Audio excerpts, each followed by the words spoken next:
बिस्मिल्लाहिर्रहमानिर्रहीम। अस्सलाम वालेकुम नाज़रीन, आज सऊदी अरबिया की नई अपडेट के हवाले से आगाह करेंगे।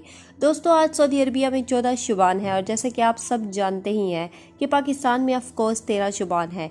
इस वक्त पूरी दुनिया वबाई मर्ज से लड़ रही है और पूरी दुनिया इसे काबू करने में नाकाम हो चुकी है। सऊदी अरबिया में मुख्तलिफ तरीके के इक़दाम जो हैं वो किए जा रहे हैं, जिसमें बहुत बड़ा कदम लॉकडाउन का है। लॉकडाउन, कर्फ्यू वगैरह इक़दाम करके 50% चीज़ों को जो है वो कंट्रोल भी किया गया है। लेकिन इसको फुली कंट्रोल करना ना सिर्फ सऊदी अरबिया बल्कि पूरी दुनिया में बहुत बड़ा चैलेंज है।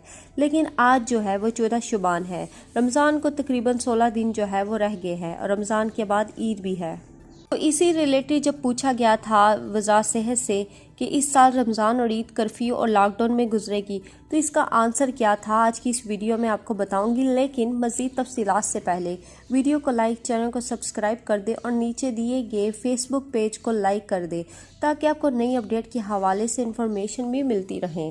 दोस्तों, कंसर्न मिनिस्ट्री का कहना है कि पूरी दुनिया वबाई मर्ज को शिकस्त देने में नाकाम रही है, उनमें सऊदी अरबिया भी आता है और हो सकता है इस वबा को कंट्रोल करने में कई महीने जो है वो लग जाएं। तो इसलिए इस साल रमज़ान मुबारक और ईद जो है वो कर्फ्यू में गुजरेगी। तो इस ईद का मज़ा ही क्या, और मज़ा ही क्या जब आप बाहर ना निकल सकें, कहीं जा ना सके, तो इस ईद का फ़ायदा ही क्या। तो इसलिए ज़्यादा से ज़्यादा इस्तग़फ़ार करें और अल्लाह से दुआ मांगे कि इस आफत से जो है निजात दिला दें।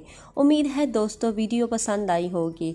पसंद आने की सूरत में वीडियो को लाइक, चैनल को सब्सक्राइब और नीचे दिए गए फेसबुक पेज पे नई अपडेट के लिए पेज को लाइक कर दें और नीचे दिए गए चैनल को भी सब्सक्राइब कर दें ताकि नई अपडेट के हवाले से आपको जो है नई खबरें मिलती रहें। अब तक के लिए इतना ही। जज़ाकल्लाह।